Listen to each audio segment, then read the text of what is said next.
Olá, amigos, muito bem-vindos a mais uma edição do WTC e Você. WTC e Você, uma produção conjunta da World Trade Coaching e da TV Guarulhos, sempre nas suas noites de quarta-feira, trazendo aí um assunto de relevância, um assunto de impacto, um assunto que pode mudar a sua vida. Digo isso porque aqui no WTC e Você nós abordamos o coaching, né? A nossa meta aqui é trazer para você um pouco do conhecimento coaching, que é aquele lugar onde nós estamos, aonde nós queremos chegar, né? E para isso nós trabalhamos com a educação, com o meio ambiente, e hoje nós vamos falar de saúde. E para falar de saúde nós estamos recebendo aqui o Dr. Carlos Hugo. Tudo bem, doutor? Tudo bem, muito obrigado, Barreto, pelo convite e a oportunidade de poder falar desse tema tão importante que é a saúde, né? A saúde, eu acho que é uma dos pilares para a gente poder caminhar na nossa curta estrada da vida aqui. Eu diria que é a educação e a saúde, não, doutor? Sim, tem muito. Infelizmente, por exemplo, a gente não pode separar, né, a educação com a saúde, né? Porque tudo vai regir, por exemplo, se você tem um caminho educativo desde criança até você ser liberado da sua casa, tudo isso. Então, se você não teve um perfil, uma boa base de cultural, uma base de educação, tudo isso, aí você compromete também a saúde futuramente, né? Dr. Carlos Hugo, ele é natural da Bolívia, da região de Santa Cruz de la Sierra, está aqui no Brasil há mais de 30 anos, clinicando aqui no Brasil, doutor? Isso mesmo. Eu vim fazer especialização aqui em cirurgia vascular em 89, e terminei ficando já por aqui mesmo. Gostou do Brasil? Gostei do Brasil. Casou com uma brasileira, doutor? Não, minha esposa é boliviana. É boliviana. Meus filhos são brasileiros. Mas os filhos são brasileiros, sensacional. Isso. Por falar nisso, me diga, quem se cuida mais, doutor? O homem ou a mulher? Sem dúvida a mulher, né? Sem dúvida a mulher. A mulher é a que mais se gosta, né? Por si própria, né? Então, a beleza da mulher faz com que ela não separe beleza e saúde, né? Então, esse cuidado ela permanentemente está vigiando, né? Essa é uma questão cultural, o doutor diria, assim, a questão esse cuidado que a mulher tem mais, e eu observo isso pela minha filha, pela minha esposa, enfim, esse cuidado que ela tem mais consigo mesma, eu acho que é uma questão até cultural, o homem ser um pouco mais relaxado com a própria saúde, não, doutor? Eu acho que no sentido, podemos falar de que é cultural, porque o machismo influenciou muito na vida do homem, no sentido dele não se preocupar, não ser vaidoso, não se preocupar pela saúde, né? Porque acha isso meio um perfil feminino. Então, essa interpretação leva mesmo a entender desse jeito, né? Nos dias atuais, eu noto que há uma preocupação maior dos homens com a sua saúde. Tu também tem sente dessa maneira? Né? Sim, evidentemente. A cabeça do homem está abrindo-se cada vez mais nesse sentido. Nós temos agora o homem moderno, muito mais vaidoso, muito mais cuidadoso. Mas no sentido de beleza, não tanto no sentido de saúde. Porque no sentido de saúde, o homem ainda falha naquele estilo preventivo, né? Então, ele perde um pouco a linha de prevenção, ele vai se preocupar mais pela vaidade, pela aparência dele, né? Ele, na verdade, além da questão da aparência, da própria vaidade, ele procura um médico quando ele já está doente, ele se detecta doente, ele se sente doente, né? Essa é uma questão que eu acho que começa muito na mais tenra idade, né? Como nós conversávamos anteriormente, antes aqui de entrar no ar, o que ocorre é o seguinte, um jovem, né? Sim. Estamos falando mais dos homens, porque o doutor é especializado na saúde masculina, né? Doutor? Existe a saúde masculina? Existe a saúde feminina ou a saúde é uma coisa só? Não, existe sim, a saúde. Não, no sentido, por exemplo, da minha especialização, eu sou cirurgião vascular, e desempenho também atividade na disfunção sexual masculina. Né? Sim. Então, na área vascular, ela tem uma relação. Você determina um pouco mais a questão da saúde com a saúde do homem ou a saúde também, da mulher, né? Exatamente. Bom, de qualquer forma, eu ia dizendo o seguinte, Quando nós somos mais jovens, nós não temos muito essas preocupações, né? Mas o jovem, ele deve ter uma preocupação com a sua própria saúde. Como, de que maneira ele começa a olhar para si próprio, para a saúde física, né? E para a saúde mental, porque eu acho que tem que estar tudo junto, não, doutor? Sim, sim. Tudo encaixa uma coisa na outra, né? Por exemplo, o jovem tem que se preocupar na vida mesmo, na saúde e tudo isso. Em que sentido? Por exemplo, o jovem, ele está em estado de formação da mentalidade, do seu ego. Ele está começando a se entregar ao mundo. Então, para você se entregar ao mundo, você tem que se entregar com saúde. E que ocorre, por exemplo, o que nós vemos, eu vou falar mais ou menos na parte da minha especialidade, vemos muito... o jovem passa a se olhar muito no sentido de desempenho dele. Desempenho, por exemplo, sexual. Na cabeça começa a entrar a parte do desempenho sexual. Como é que eu vou chegar na minha vida a confrontar com uma mulher, tudo isso, como vai ser meu desempenho. E, nesse sentido, começa a visualizar muito a parte de estética dele. Tanto estética aparente quanto estética... da parte da genitália, né? Então, ele começa a se distorcer nesse sentido. Então, se ele não se preocupa... O desempenho também, exatamente, não? Sim. E isso tem a ver também com o lado familiar, por exemplo, porque se você não presta atenção, principalmente no filho homem, se você não presta atenção de como é que essa criança está evoluindo no colégio, como está evoluindo sexualmente, porque está crescendo... Você cresce como um todo, não cresce somente cabeça e corpo, cresce mente e corpo e a parte sexual também, em conjunto. Então, se você não se vê, não se perfila como pai de como é que está sendo o desenvolvimento da parte externa, física do teu filho, isso pode vir a gerar um problema futuro mesmo.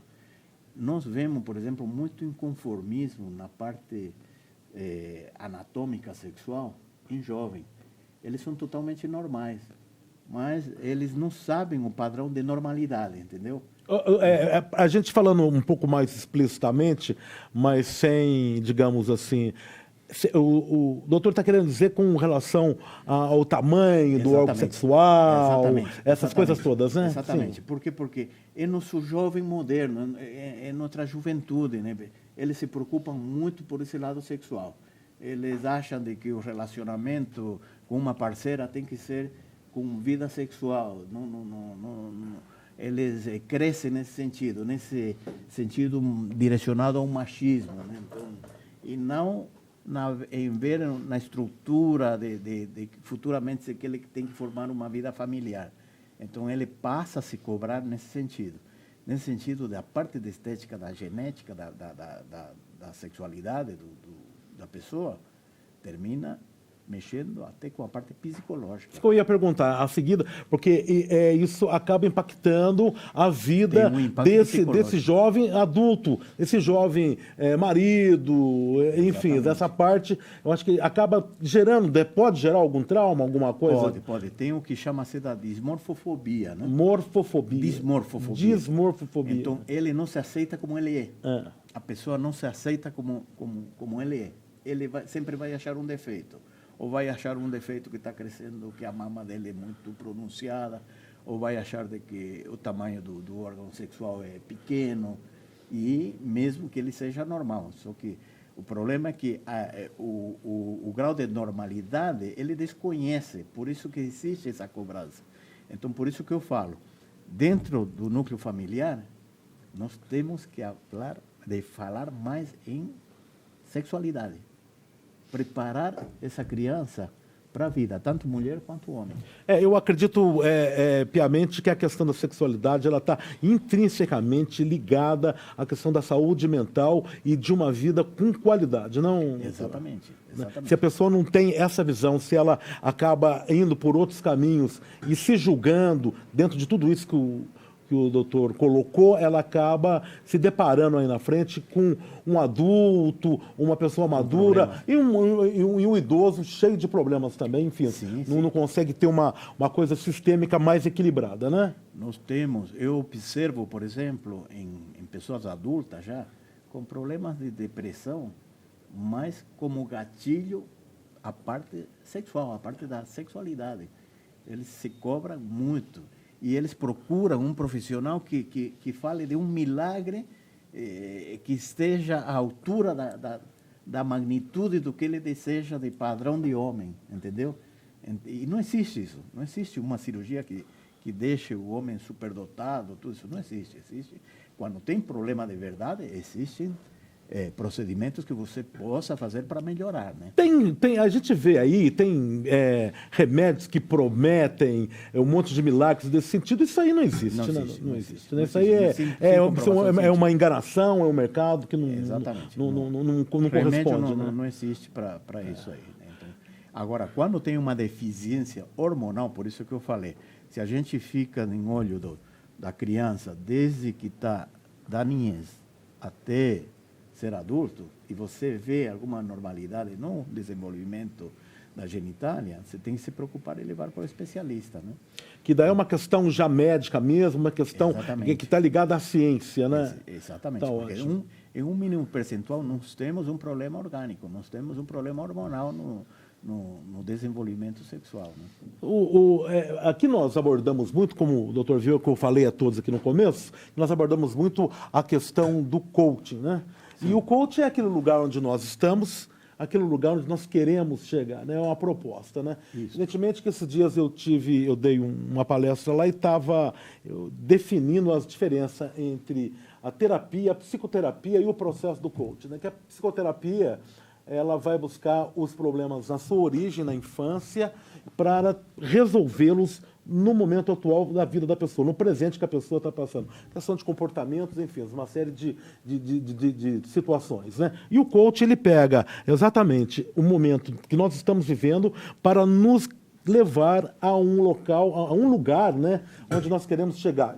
No ponto de vista profissional, é uma orientação. Digo isso por quê? Porque dentro desse contexto que nós abordamos aqui, eu acredito que esses processos, sobretudo aí no caso, o processo da psicoterapia, ele é muito bem-vindo quando pessoas se deparam com problemas, com essas disfunções sexuais, de várias formas, trazidas até ele por uma questão de traumas da infância, por não se aceitar, a dismorfologia que... Isso, a dismorfofobia. A dismorfofobia que o doutor... Não tem essa questão? Tem. Não ajuda muito a questão aí do processo da saúde mental, de trabalhar a cabeça? Eu acho que a psicoterapia, ela deveria estar dentro do nosso dia a dia.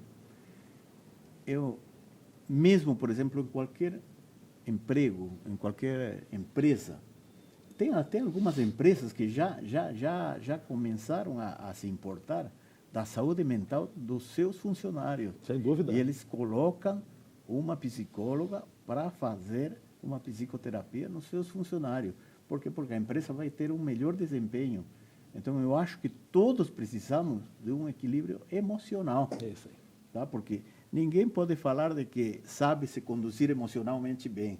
Não, nós temos altos e baixos. Nós somos um eletrocardiograma dentro da parte Nós emocional. estamos aprendendo todos os dias, né, doutor? Eu vou perguntar para o doutor qual é hoje o tipo de doença masculina que mais é incidente. Se é a questão da próstata, né? Se é a questão do diabetes, como fazer para se cuidar. Mas daqui a pouquinho o doutor responde para nós que a gente vai fazer um intervalinho e já voltamos, tá?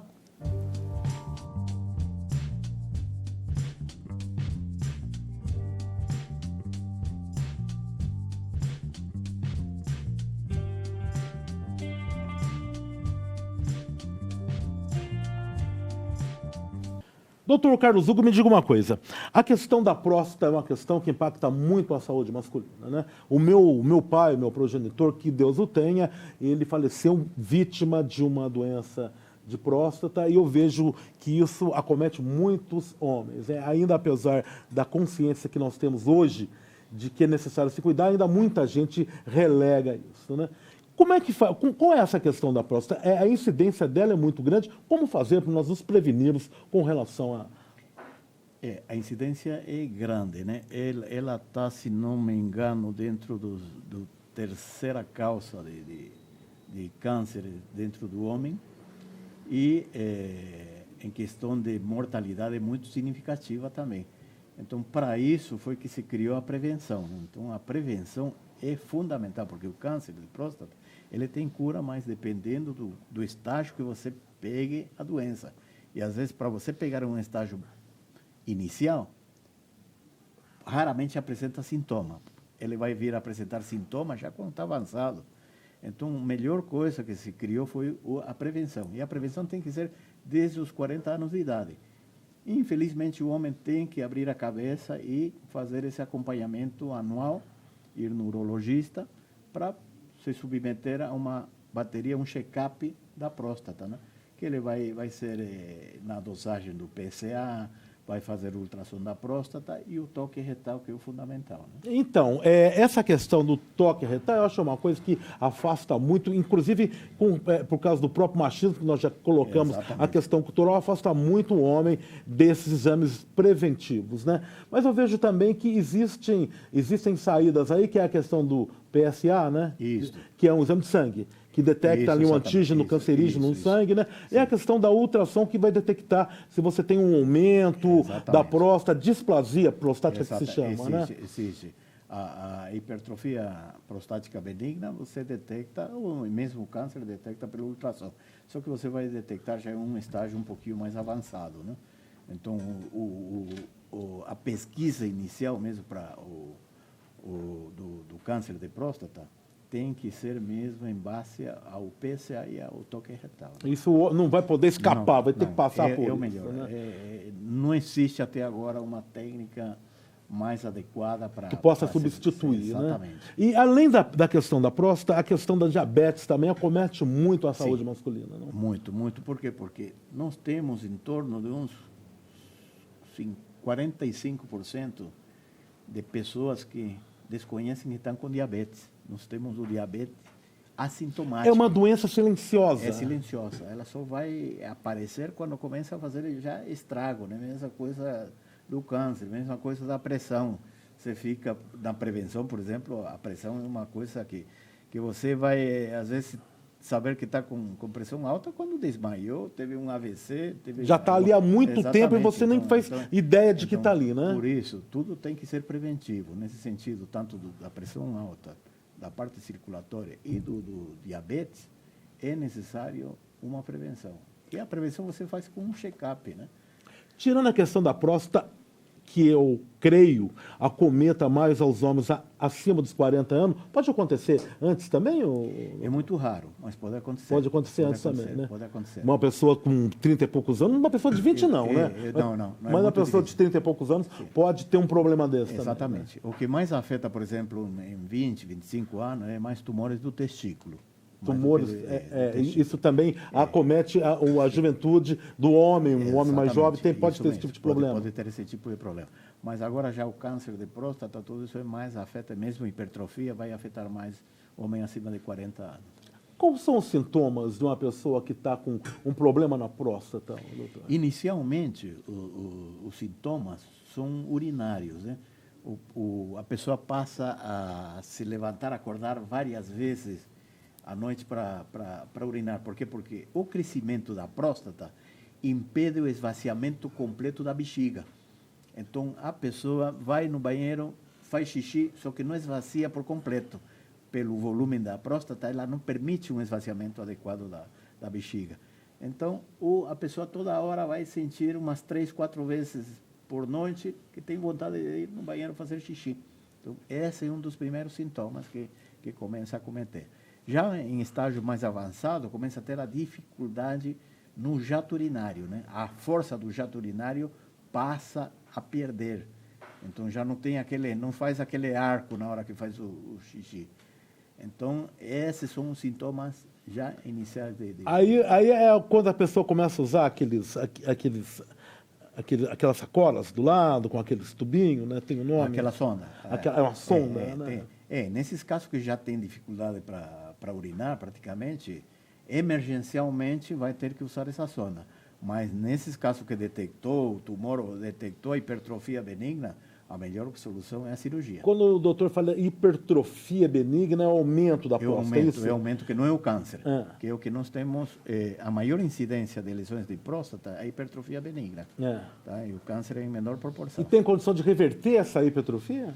Sim, tem. A cirurgia que você faz via transuretral, ela termina diminuindo o tamanho da próstata. Mas só na cirurgia não tem medicamentosamente? Não tem alguma interação medicamentosa que em estágios iniciais tem os medicamentos que retardam esse procedimento, esse processo, né?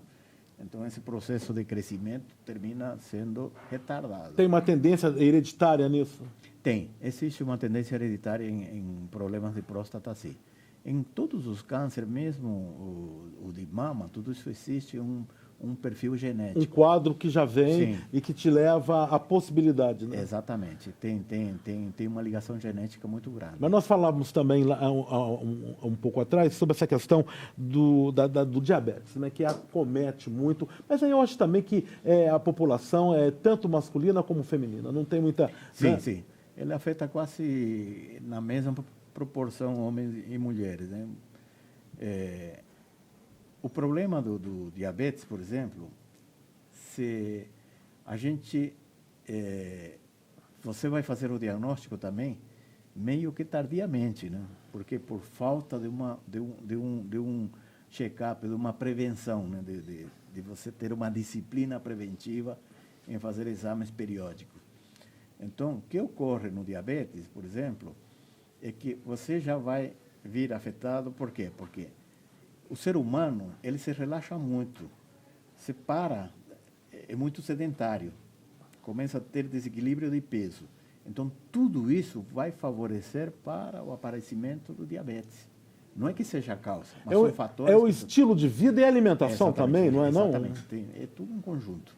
É tudo em conjunto. Por isso que quando a gente falava de que no jovem, na saúde do jovem também tem que interagir entre atividade física e cuidados de emocionais, né? Você tem que vigiar a parte emocional também do jovem, né? Tem que fazer esporte, tem que fazer música, tem que manter o tempo ocupado. E diferentemente da próstata, a questão do diabetes e talvez a questão também da hipertensão arterial, ela não tem uma faixa etária que ela é aí muito específica, não, né? Evidentemente que creio eu que ela aparece menos, mas a incidência é menor, mas ela pode aparecer também num jovem, estou falando do diabetes e da hipertensão, né? Assim como numa pessoa mais idosa, mais madura, não? Porque nós temos dois tipos de diabetes, né? O tipo 1, que é aquele que depende de insulina, e esse vai afetar mais jovens, tá? E já temos o tipo 2, que ele vai afetar mais pacientes mais adultos. Esse tipo 1, que afeta mais o jovem, é uma questão que ele já nasce com essa... Isso, já nasce ele com isso é o pâncreas que ele deixa de funcionar? Ele para de produzir a insulina, né? Ele já vem programado com essa deficiência de produção de insulina. Vai ter que tomar uma medicação durante toda a vida, vai ter que tomar insulina durante toda a vida, né? Agora existem técnicas modernas que botam uma bombinha e a própria bombinha ele vai medindo e vai regulando a liberação de insulina. Está muito moderno o controle do diabetes agora. Eu acredito que até a questão vascular também está muito avançada, né? Sim. A cirurgia vascular, porque o vascular nós estamos falando do encanamento, né? Sim, exatamente. Não é isso? Exatamente. E um encanamento bem complexo, sim. Não? Temos bastante avanços praticamente e que estávamos falando no diabetes, um dos problemas graves e que leva a um aumento na mortalidade do diabético são os problemas circulatórios, né? O problema circulatório do diabetes vai provocar uma doença cardiovascular desde o coração até a parte periférica, né? Quando a gente vê muitas pessoas que têm que amputar a perna, têm que amputar porque parou a circulação aí, em função do diabetes, né? Exatamente, em função. Já tem uma má circulação. Em função do diabetes e em função da neuropatia, porque a neuropatia do diabético também é outro ponto, um gatilho. Só para explicar para os nossos telespectadores, a neuropatia do diabético, ela é uma doença que acomete o sistema nervoso periférico, causado, seria mais ou menos isso? Isso mesmo. Então, a elevação dos níveis de açúcar, de glicemia no sangue, ele vai levar a uma lesão nos nervos periféricos. Então, o paciente vai passar a ter uma dormência nos pés, na perna, pode ter cãibra, pode ter formigamentos, mas principalmente aquela dormência do pé do diabético é o mais perigoso, porque o paciente passa a negligenciar. Por exemplo, o paciente vai na praia, a temperatura ele não vai sentir do mesmo jeito que sente uma pessoa normal. E ele, se está sem calçado, se está sem chinelo, ele vai queimar o pé. Então, essas lesões vai levar a infecção. E se o paciente já tem um comprometimento vascular, que normalmente já tem associado ao diabetes, aí é que vai vir o risco dele... A necrose. Necrose, daí tem que tirar, exatamente. Né? Porque o paciente, por exemplo, quando começa o pé diabético, que a gente chama, ele começa com uma pequena lesão. Tem uma porta de entrada, entra uma infecção e ele não sente. Ele vê a lesãozinha, mas não está doendo.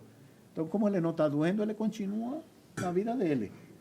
Quando passa a doer, é quando já está atingindo os tecidos mais profundos, quando está atingindo o osso. Aí muitas vezes não tem outra... Tem que... Atingir o osso já não tem jeito, né? Aí você tem que terminar na amputação. Agora, me diga, para nós prevenirmos todos esses tipos de doenças que acometem a saúde masculina, a saúde feminina, mas a gente vê realmente que a mulher ela é mais comprometida com a sua própria saúde. Mas é prevenção, é boa alimentação, é exercício físico. Qual é a receita, doutora? Olha, tem que começar tudo isso com prevenção. É alimentação, é atividade física, é fazer acompanhamentos, fazer um check-up, fazer um exame de sangue, pelo menos uma vez por ano. É necessário, e o fator da saúde mental também, né? Nós precisamos sempre ter um equilíbrio emocional. Nós vivemos uma metrópole que nos consome, desregula. Né? Exatamente. Consome, é verdade. Então, a parte do estresse é fundamental também. Então, se você não controla o estresse, você vai se perder também. Aí entra o sedentarismo. Então, mas tudo bem. Eu falo assim, todos os nossos males entram pela boca e pelos pés. É isso. Então, verdade. Tá? Então, por quê? Em questão do diabético, por exemplo, o desequilíbrio do diabetes, da glicemia, vai vir pela boca. Alimentação. E pelos pés vai vir porque ele não sente. Então, tem que ficar atento, né? Exatamente. Então é o seguinte, o doutor está falando, ou é um médico, o terapeuta e o coach também, né, doutor? Isso mesmo. Tá vendo? Então é isso aí, tá? Doutor, eu queria agradecer imensamente a sua vinda aqui ao nosso programa. Foi muito elucidativo, tenho certeza, para todos os nossos telespectadores, para nossa plateia. Nós somos com uma pessoa muito bacana, os empresários aqui. Nosso amigo Edu Vela também está aqui conosco. Então, acho que foi muito bacana para todos nós.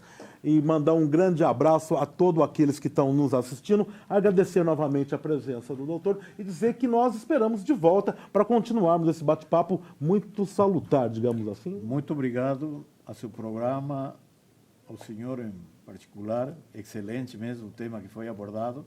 Infelizmente o tempo sempre nos consome, mas tem muito mais para falar. Doutor Carlos Hugo. Se o pessoal quiser uma consulta, o doutor está aqui, as clínicas aqui em São Paulo, sim, né? em São Paulo. Estou em São Paulo. Eu atuo, tenho meu consultório particular na Avenida 9 de Julho, no Itaim Bibi. E também trabalho em hospitais. Tenho um ambulatório no Hospital SEMA, que é de otorrino e oftalmologia. Temos um ambulatório de vascular, porque aí tem muito paciente diabético também, né? Então, imagino que paciente nessa vida atribulada que não deve faltar. Obrigado, doutor. Obrigado a todos vocês que estiveram conosco nessa meia hora. Lembrando sempre que na próxima quarta-feira estaremos aqui com mais um assunto de relevância, de impacto. Valeu, fiquem na paz.